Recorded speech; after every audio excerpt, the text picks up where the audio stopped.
back by popular demand, here are some of the best memes from r/philosophy memes for us to both laugh at and hopefully learn from. So, let's crack on.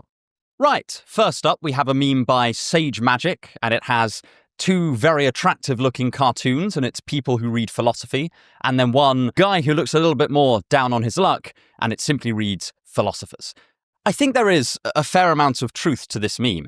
If you go looking into the lives of philosophers, you'll often find that these are pretty unique or pretty troubled people, especially, the big names, people like Kant or Socrates or Nietzsche or Schopenhauer. These are often quite troubled people or just quite unusual people. And to be totally fair to philosophy, this sort of goes for a great many fields, right? If you look into the lives of some great scientists, they often have incredibly weird habits. And it gets even more extreme in something like maths. I mean, the kind of schedule that someone like Paul Erdős or Gödel had. Objectively so strange and a little bit mental. And I think this somewhat comes with the territory of wanting to devote basically your entire life to quite an abstract pursuit in search of a great truth or a fundamental discovery. And I think this definitely goes for philosophers. Someone like Kant would just have the same daily routine in his hometown for basically his entire adult life, to the point where he's sort of known a bit as the town eccentric. Someone like Nietzsche would be passionately committed to the mountains and would retreat up into them for months on end and would withdraw himself from society and, generally just didn't seem to have that good of a time. I mean, at least when you read about the life of Kant, it seems like he was having a vaguely good time being this sort of provincial Königsberg gentleman who just kind of muddied about in his daily life, but wrote some absolutely phenomenal philosophy, whereas Nietzsche does come across like he is having just the worst time basically all of the time, and sort of reminds me of the bottom part of this meme here. By contrast, you meet people who read philosophy or do philosophy as a hobby, and they seem broadly quite nice. I mean, I'm very biased here, so I don't know if I can make a very good judgment on this. But, whenever I meet a philosophy enthusiast, I'm pretty predisposed to like them, and they also seem, relatively well put together. I think that, certainly when compared to some of the great philosophers. That being said, if you do meet actual modern-day philosophers at a modern university department, some of them are quite odd, but a lot of them are perfectly lovely people who are just very passionate about a particular area of philosophy or the history of philosophy and just want to share that and work on that. But in terms of kind of the great philosophers in history, they do tend to be a little bit strange. I mean, a really good example of this, I think, is Ludwig Wittgenstein, who just all of the stories about him are so bizarre. I mean, the man was completely off his rocker quite a lot of the time, alongside being an absolute genius.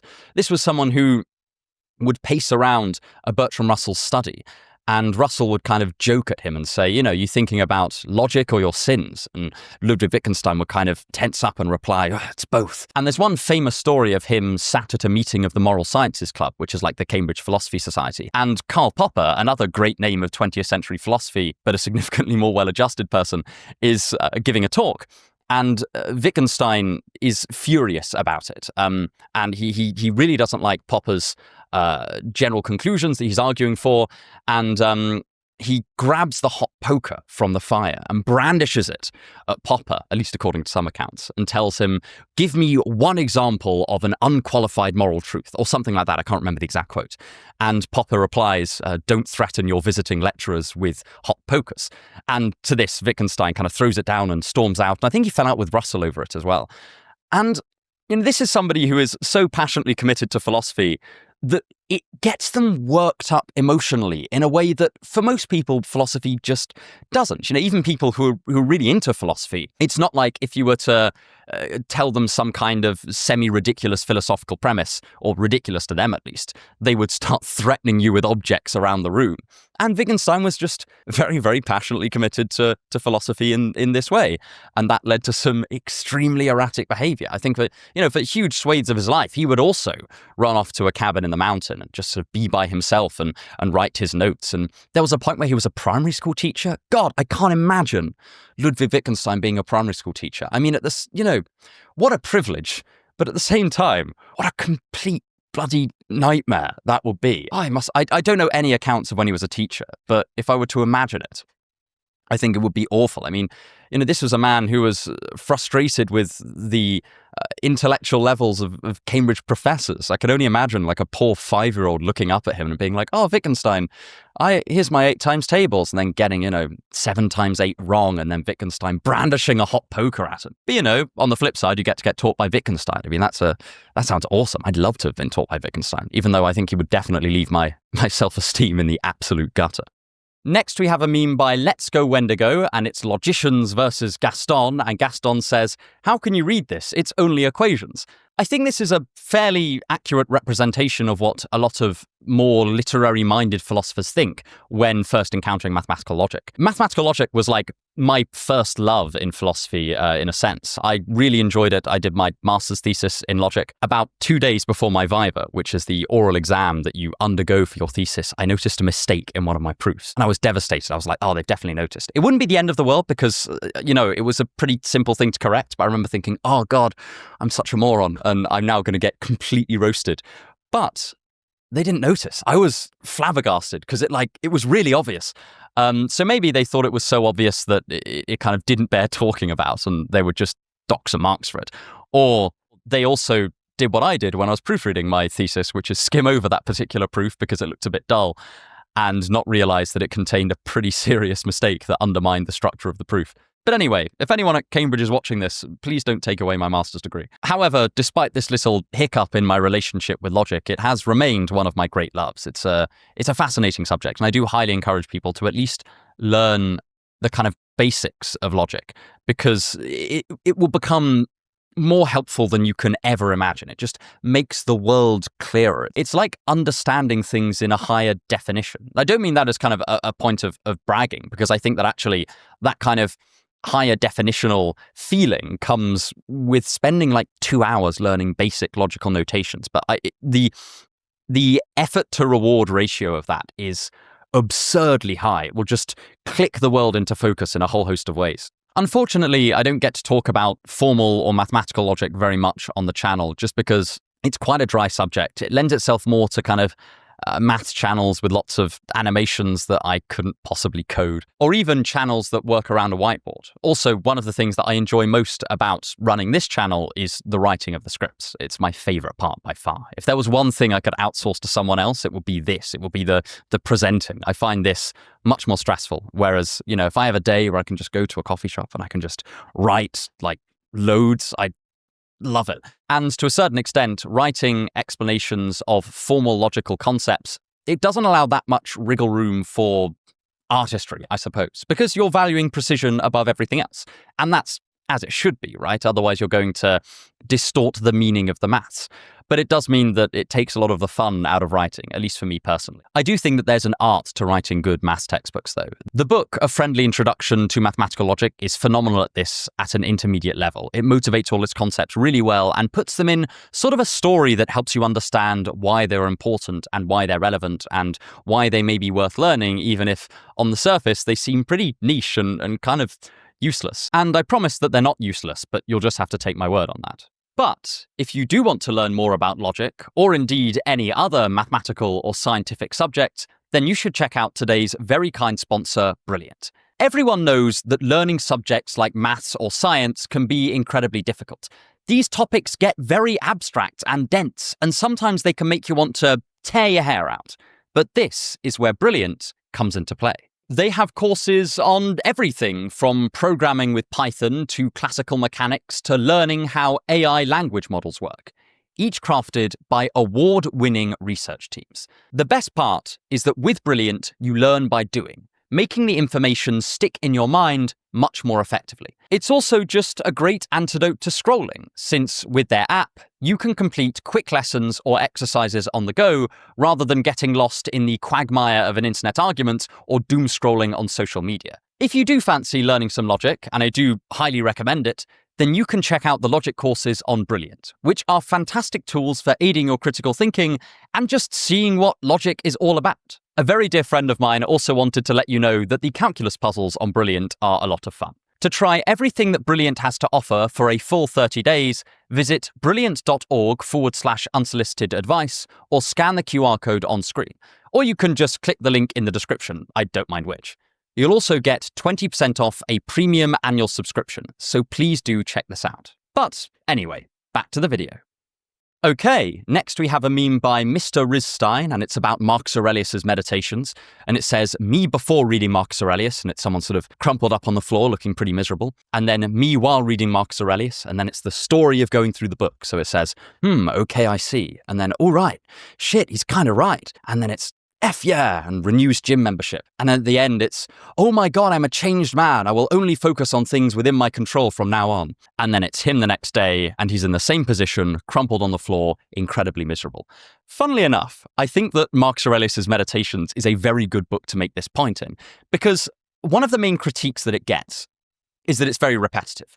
And it is. I will say that. Marcus Aurelius' Meditations kind of has 4 or 5 points in it, and he just keeps coming back to them over and over again and says them in sort of broadly different ways and approaches them from slightly different emotive angles and argumentative angles, but they are the same general positions being made. You know, they're about things like only caring about what's in your control and recognizing you're part of an intricate tapestry of different people and being patient with others and expressing gratitude. And it's all kind of stuff that you would associate with the Stoics, and particularly Marcus Aurelius' brand of Stoicism, right? This isn't me having a go. You would expect him to largely focus on these points.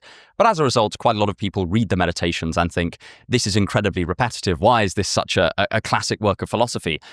And I think that this meme actually illustrates why it is so repetitive. It's because you can't just learn a lesson about the world or about philosophy once and think, right, this will just filter straight into my life and I don't have to revisit it or habituate it or learn it again in any way. It can just sit in the back of my mind, safe in the knowledge that it's there, it's now going to be the ruling principle of my behavior, or it's going to be incorporated into the ruling principles of my behavior. And I just don't think this is how people work. I mean, I don't think that's particularly controversial. I mean, we've known this since at least Aristotle. One of Aristotle's points in Nicomachean Ethics is basically, contrary to Socrates and to Plato, who came before him, knowledge isn't sufficient for virtue. You also have to go out and habituate it and make it a part of your character and emotional framework, as opposed to merely your cognitive one. And to a certain extent, this was seen as a point of conflict between Aristotle and the Stoics, because technically the Stoics thought that knowledge itself was going to be sufficient for virtue. I talk about this in my video on Stoicism, right, where to know something just is to acquire that and have it in your map of the world and for it to become part of your behavior. But this also means the Stoics have a particular definition of knowledge where it implies behavior. So to a certain extent, I think the disagreement between these two schools of philosophy is slightly less deep than it's often thought to be. Because, on the one hand, Aristotle is saying, well, knowledge is not enough. You've got to habituate this into your behavior through careful practice and reinforcement. And the Stoics are saying, if something hasn't filtered into your behavior, then you don't truly know it. And these just sound like using the word know in different ways, as opposed to there being a substantive disagreement about what knowledge is. And this sounds like, to a large extent, they are using the term know in very different ways. And as a result, I don't know to what extent you could call this a substantive disagreement about how to go about becoming virtuous, and to what extent it is kind of a linguistic confusion. I don't know enough about either schools really to give a precise verdict on that.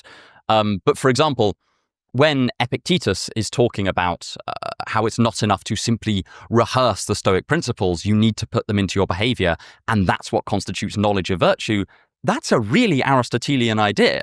It's just that Aristotle uses knowledge to mean what Epictetus means by kind of rote learning or general awareness. But also, yes, I think this meme does have a real point, but it is a point that philosophers have recognized. So if you're struggling to incorporate some philosophical principle into your life that you're very, very attached to or believe very strongly in, then give it some time and give it some practice. Or at least that's what Aristotle would say. And eventually, if you follow this Aristotelian line of thinking, the behavior will become so automatic and so natural to you that you will take pleasure in its enacting. So Aristotle talks about a series of levels at which you learn a philosophical principle or habituate a virtue. First of all, there's where you kind of consciously have to do it against your will. If your natural tendency is to lose your temper and you're practicing being calm, then that will take effort. That'll be active effort. You're working against your habits. And then gradually the resistance to this new behavior will decrease and it will become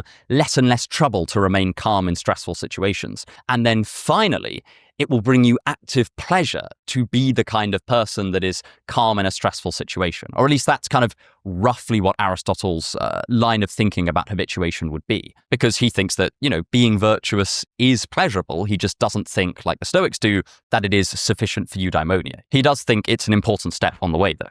But yes, if you're struggling with this, then please don't feel bad. It takes a lot of effort to habituate a philosophical principle. I fall short of my philosophical ideals literally every day. So yes, please don't beat yourself up about it. Or maybe I should beat myself up about it. It's got to be one of the two, otherwise I'm inconsistent. Right, next up we have a meme by Confidence Donut 51, and it reads, "Most dead bodies are philosophers," and then it's a picture of Mr. Incredible looking pretty happy, and then it's Jeremy Bentham, and it's the skull-tortured version of Mr. Incredible. God, it's actually quite disturbing to look at. But anyway, this is in reference to the fact that Jeremy Bentham's dead body is stored at University College London. I've actually seen it.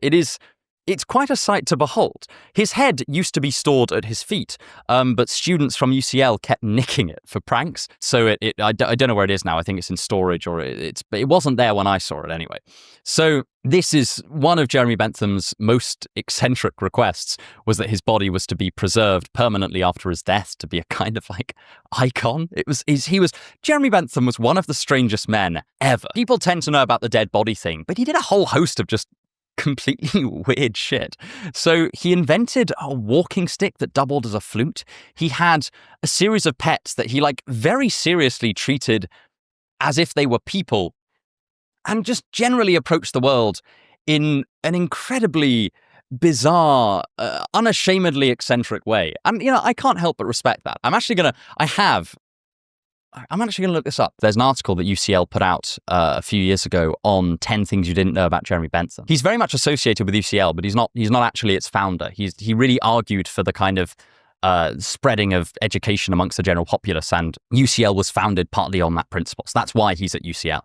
I don't know how they got hold of his body. Yeah, because he's there now. He's like mummified corpses there, which is so insane. Yeah, he's thought to have been one of the first joggers. And this was seen as insane at the time. This was seen as just incredibly odd. And he was still doing this in his 80s. One of the first fun runners. And that sounds really cool. I don't know if Jeremy Bentham actually did invent fun running. He almost certainly didn't, because these things tend to get inflated over time. I would like to think that he was. He went to the University of Oxford at age 12 to study law, which again, it's just like, he was kind of this child prodigy that also just was mad, but he was so brilliant that everyone put up with him. I know, I think it's really cool. I like learning about the eccentric lives of these old philosophers. Again, reference back to an earlier meme about philosophers resembling sort of tortured alcoholics. I don't think Jeremy Bentham was necessarily tortured, but he was odd enough that you definitely remember having a conversation with him. There must be some more. Okay, I've just had a bit more of a Google just because I actually didn't know that much about this one. And this guy is mad. Like, he would journal all of his daily activities in incredible detail, and would make charts and graphs of how well he's feeling. And he analyzed his day in 50-minute bits. That's awesome. I might start doing some of this. This is so cool. Maybe this will be a good challenge. I mean, it won't go on the channel, but I quite often spend periods of my life attempting to live like particular philosophers or embody particular philosophies. And maybe I'll spend 2 weeks living like Jeremy Bentham and see what happens to me. Because this is so cool and so fascinating. And I think that if I continue Googling this video is going to be several hours long. So I'm going to stop now and move on to the next meme. But yeah, what a man. Okay, next we have a meme by Dapper Suggestion 462, and it's of a monk meditating, and he initially thinks, wow, this is it. I finally killed my ego. And then he waits a bit and thinks, I'm so much better than everyone else. I think there is a lot in this meme, and it's something that almost every spiritual tradition warns against. In Christianity, you have the notion of spiritual pride. This idea that you are holier than everyone else is itself a form of sin. It's not for you to say that you're holier than other people, it's for God to say. And the idea that God loves you more than he loves anyone else is a little bit egotistical. It's considered a little bit prideful. In Buddhism, they recognize this as well. They would say that this person is still attached to their ego implicitly through this idea that they are better than other people, even though they fooled themselves into letting go of their ego. I think the Buddha, or it might have been a later Buddhist thinker, does specifically identify this as an extreme impediment to achieving enlightenment, because it tricks you into thinking that you are further along the spiritual path than you actually are. And schools of philosophy that are trying to advocate for a particular total approach to life, like Stoicism, for example, do tend to have an analogous version of this warning. Epictetus warns against people who have simply memorized the Stoics and as a result think that they are now sages in and of themselves, and of people who fool themselves into thinking that they are further along the Stoic path than they actually are. And I think that all of these hit upon quite an important observation about we humans and how we go about our daily life and explore ideas. We do often overestimate the extent to which we have internalized and habituated these philosophical principles for everyday existence. I think we visited this a little bit with one of our earlier memes, but this meme builds upon the foundation of that meme by suggesting that not only can we trick ourselves into thinking that we are further along a particular philosophical path than we actually are, but that this is in itself an impediment to furthering our position upon that philosophical path. And I think there's quite a lot in that. You see a lot of this style of meme floating around the online Christian sphere, where it'll be someone making fun of themselves, saying that they're lecturing their incredibly pious and virtuous grandmother about the particular writings of some obscure 2nd century saint or a kind of minor church father or something like that. And I think that these memes are pretty good to remind ourselves that maybe we think we're a bit cleverer and a bit wiser and a bit more developed than we actually are. And that sometimes it might benefit us to sit back and reflect upon all of those people who are wiser than us and know more than us and are cleverer than us, and just reconsider our place in relation to other people. We're probably not as top dogs as we sometimes trick ourselves into thinking we are. Next, we have a meme by Carla Pels, and it's Schopenhauer, and it says, "Me socializes, and then me for the next 3 months." And it's this Arthur Schopenhauer quote, "To live alone is the fate of all great souls." Unsurprisingly, philosophy is replete with quotes about solitude and finding a place to think your own thoughts, and the connection between a certain degree of social remove and the ability to come up with ideas that are uncorrupted in their understanding by your wider society. And I think there is an element of truth to this, right? I think that if you are enmeshed in a particular community, you are going to inherit their views to a greater or lesser extent. Some philosophical schools have seen this as a strength. Epicurus recommended that Epicureans live together, and this is partly because they can remind one another of the shared wisdom of Epicureanism. However, I do like to give a counterpoint to this view, which is, if you are enmeshed in a community of not necessarily like-minded individuals, but individuals who are also interested in thinking about a particular issue very deeply, then you get to draw from their wisdom. When I was at university, I would surround myself with people who were just very inquisitive about the world and about their particular subjects, and a lot of them about philosophy. And I think I may have learned just as much from them as I did from my actual formal course and my actual formal education. So I do think that there are strengths to finding a community of people who are similarly passionate about thinking itself. But I think on the flip side, it's important that these don't become belief buddies, to use one of my favorite terms from the Rhetorical Urge, which is just when groups of people reinforce their own shared beliefs and don't subject them to any kind of critical thought or critical inquiry. It's important not to lose the vein of precise Socratic examination along the way. I also think that the valorization of isolation can often stem from resentment. I see this in people a fair amount, where because they might perhaps be struggling to find friends or find a community that they particularly gel with, they sort of reject people out of hand. I've definitely fallen into this in the past, by the way. This is by no means a criticism of those people. I only notice it because I know it's such a strong tendency in myself to say, oh, well, if you don't like me, then fine, I guess I'll just retreat into my philosophical tower and I'll pursue my studies as a lone, fearless seeker of wisdom. And I think, there's something in that idea that solitude allows you time to reflect and study hard on a particular subject. But I also think that when I have expressed this, it has almost always had something to do with me actually feeling quite lonely and hurt at the time and attempting to justify that as something dignified to myself. by turning it on somebody else in a kind of fit of resentment. I think you see this a lot in Dostoevsky's Underground Man. I'm currently rereading Notes from the Underground for like the 8th time or something like that, because I'm writing a kind of full special hour-long video examining that text in particular. It was the video that kind of sparked my channel kind of starting to grow. But at that time, I was still making videos for particular students I was teaching. And that was no exception. One of my students had read Notes from the Underground or Notes from Underground and said, I don't really get this. And so all of my writing in that video is specifically geared towards this one person that I knew. And as a result, it doesn't really examine its wider or deeper themes, unfortunately. So I want to kind of remake a video on Notes from the Underground, really trying to pull out its depth.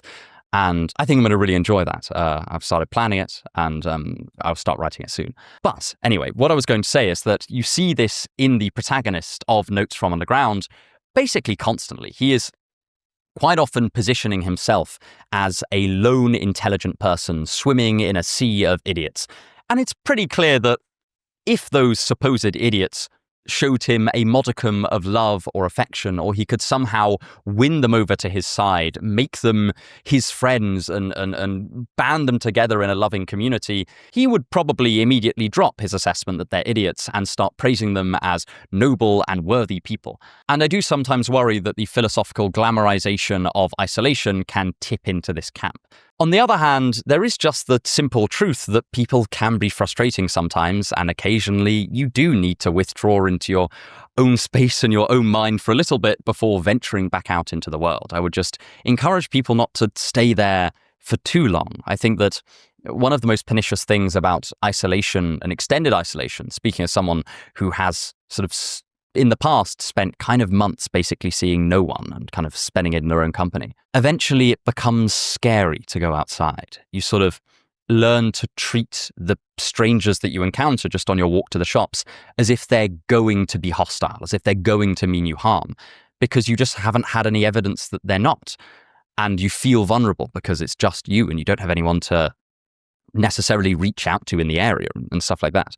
So yeah, perhaps I'm a little bit more skeptical of the philosophical isolation than most people, because I think that A, it can often stem from resentment, and B, I think that being alone for a very, very long stretch of time can become this rather unpleasant cycle where you just fear the mere concept of other people. I should also say I'm absolutely fine now.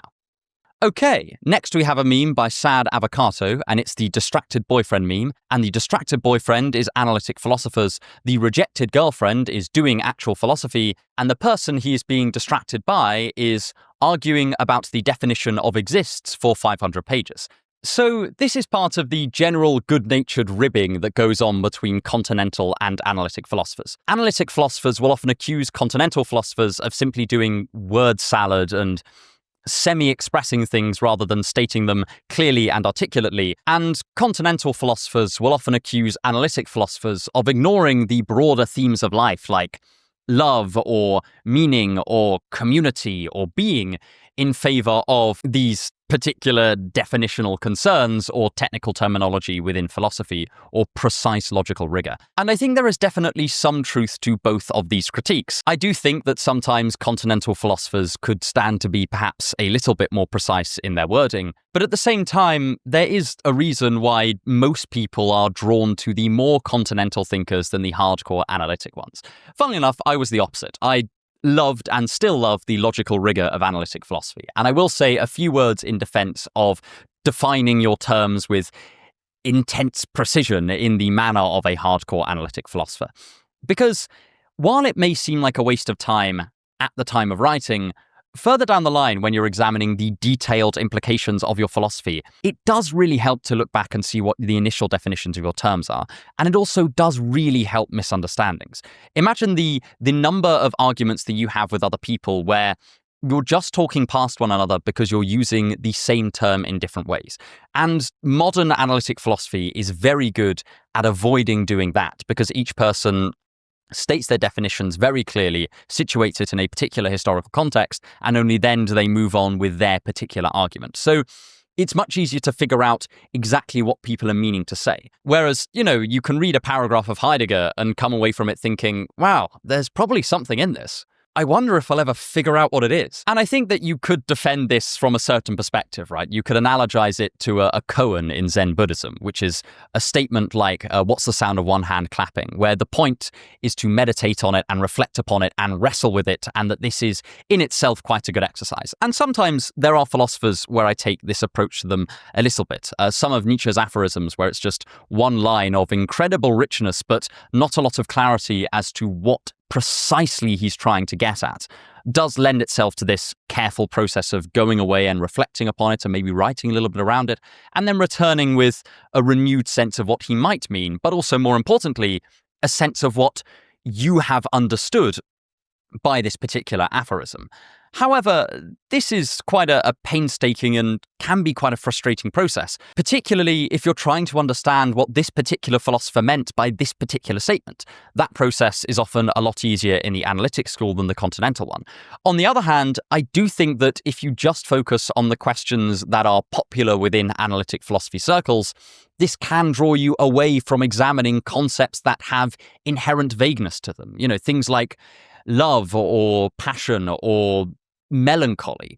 These are, to a certain extent, quite individual experiences, and we use the same term to umbrella a variety of different feelings and, experiences. And this can mean that the search for a totally precise definition is always going to be a bit of a fool's errand. You're either going to cut out some of the richness of the concept you're studying, or you're just going to leave out so many people's experiences that you're now examining almost an entirely different thing or a specific subset of your initial topic. And there's nothing wrong with that, but sometimes you do want to talk about experiences of love in general or experiences of melancholy in general. I think that a good rule of thumb is a variation on, I think, a quote by Richard Feynman. It's either Feynman or Einstein. It's a physicist who said, explain things as simply as you can, but no simpler, or put things in as simple terms as you can, but no simpler. I think that when I'm writing about continental philosophy or existential philosophy or dealing with these broader themes of human existence, I tend to follow the maxim, be as precise as you can, but no more precise than this. And I at least hope that this makes things clearer than they otherwise would be without pigeonholing these philosophers into saying less than they actually did, which I think is always a risk when you're taking someone like Camus or Sartre or Nietzsche or Heidegger, and you're attempting to boil everything they said down into a few key propositions. I think always something is going to be left out, but I try and leave as little out as possible as you can in like a half-an-hour YouTube video. But no, I'll leave it up to you to decide how fruitful an approach that is or how good I am at it. But it's one I'm going to stick with for now. Okay, that's all the memes I have for you today. You can check out the rest of my casual videos here, and do let me know what other casual video ideas you'd like to see me do, because I do really enjoy filming them. It's nice to kind of speak in slightly more loose terms than I would do if I was doing a full scripted video. But anyway, thank you so much for watching, and have a wonderful day.